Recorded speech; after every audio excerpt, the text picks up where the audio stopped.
नमस्कार आणि सर्व साधू संतांच्या चरणी नमस्कार। सिद्धेश्वर संस्थान ट्रस्ट केशवदादाचे चरणी नमस्कार आणि उपस्थित हिंगळे दादा, ससाने दादा आणि सगळे माता बंधू आणि मान्यवर सगळ्यांच्या चरणी नमस्कार। आज ज्या फुलाजी बाबांना आम्हाला काय माणूस म्हणजे काय, मानवता म्हणजे काय या गोष्टीची पुस्तकामधून, भजनामधून, त्यांच्या वाणीमधून आपल्या जीवनाला सुधारण्याच्या गोष्टी त्यांनी सतत आपल्याला 40 वर्षे त्यांनी ज्ञान दिलं आणि त्या ज्ञानाची भूक आपल्यामध्ये असल्यामुळे आपण एवढे भक्तजन इथं आणि फुलाजी बाबाची वाणी मनामध्ये आणि घ्यावा म्हणून जी इच्छा पुन्हा निर्माण केली ती पूर्ण कृपा फुलाजी बाबांना आपल्या अंतकरणामध्ये रुजवली। म्हणून आपण कधीही पटनापूर संस्थानवाले आपल्याला पॅम्पलेट देत नाहीत, लहानशी मीटिंग होते बा, कार्यक्रम होते, पण तुमच्या अंतकरणामध्ये हे का भूक होते की बा फुलाजी बाबाच्या कार्यक्रमाला गेलं पाहिजे। 4 कार्यक्रम होतात इथं, म्हणजे तुमच्यामध्ये असं त्या महात्म्याने एक रुजवलेलं आहे की तिथे गेल्यानंतर माझ्या आत्म्याला काहीतरी माझ्या जीवनामध्ये जीवन कसं जगायचं याची शांतता भेटते। हे आत्मा जे ओढून आणते,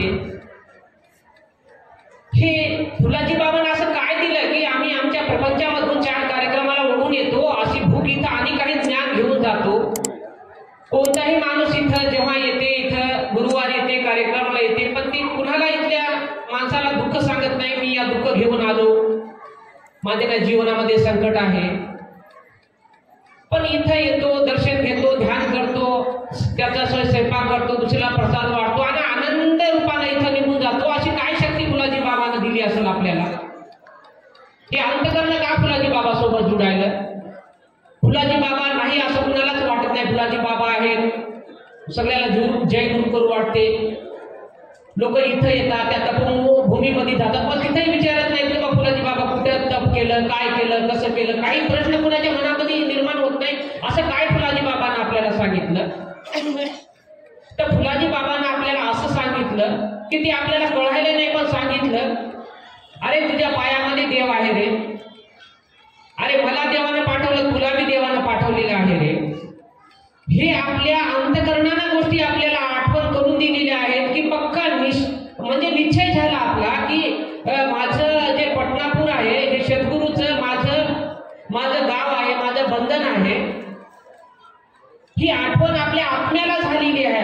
आपण इथं काय आलो हे आपल्यालाही कळालं नाही की आम्ही पटनापूरला कशासाठी चाललो बा। कोणी व्यक्ती येऊन म्हणत नाही की बा मी काहीतरी बोललेलं आहे फुलाजी बाबाच्या तिथे गेल्यानंतर मला दर्शन करायचं आहे, नारळ फोडायचं आहे, अभिषेक करायचा आहे, नाही तर काही फुल व्हायचं आहे, ते मनामध्ये काही भक्ती नाही। पण फुलाजी बाबांना ह्या गोष्टी लहानशा सांगितल्या की मला बी या देवाने या पृथ्वी तलावर काहीतरी कार्य करायला पाठवलं आणि तुम्हालाही पाठवलं, तुमच्या पायात देव आहे।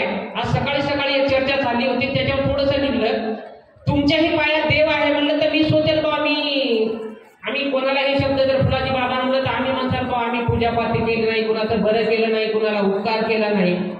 तर सकाळी त्या विषयावर थोडासा विषय निघला की अरे तुझ्यामध्ये एवढी शक्ती आहे की तू फक्त त्या 100 माणसामध्ये फक्त 2 माणसाला उपकार कर, ते तुझे पाय धरतील, आणि त्याचा निष्कर्ष निघाला। म्हणून आपण बी जरी गुरु केलं तरी मी त्या आपला सन्मान काय ठेवायला किंवा कधी भेटले तर आमच्या गावाला यावं, मी आदिलाबादला राहतो, मी किनवटला राहतो, मी नांदेडला राहतो, तुम्ही जय गुरु केले, 4 गोष्टी बोलले तर ते म्हणाले की मला तुमची सेवा करायचा मौका भेटू द्या।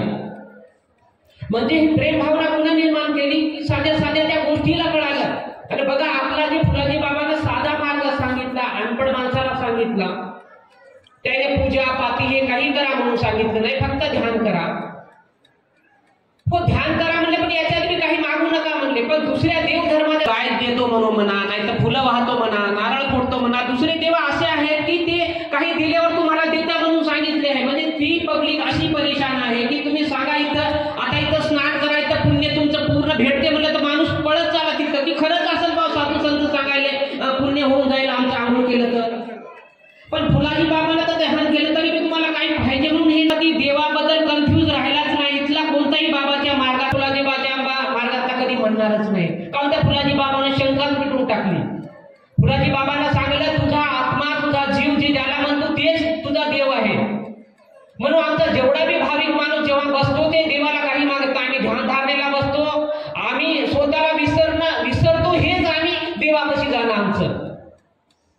आम्ही जेव्हा ध्यानाला बसतो, जेवढ्या वेळ आम्ही विसरतो, आम्ही प्रपंचाला विचारतो, परमार्थाला विचारतो, आम्ही काय पाहिजे याला मी विसरतो, ते आम्ही एकरूप होतो. देवाची भेट म्हणजे काय होय? एकरूप होणं म्हणजे माझ्यामध्ये काही मागण्याची शक्ती जेव्हा बंद होते त्याला एकरूप.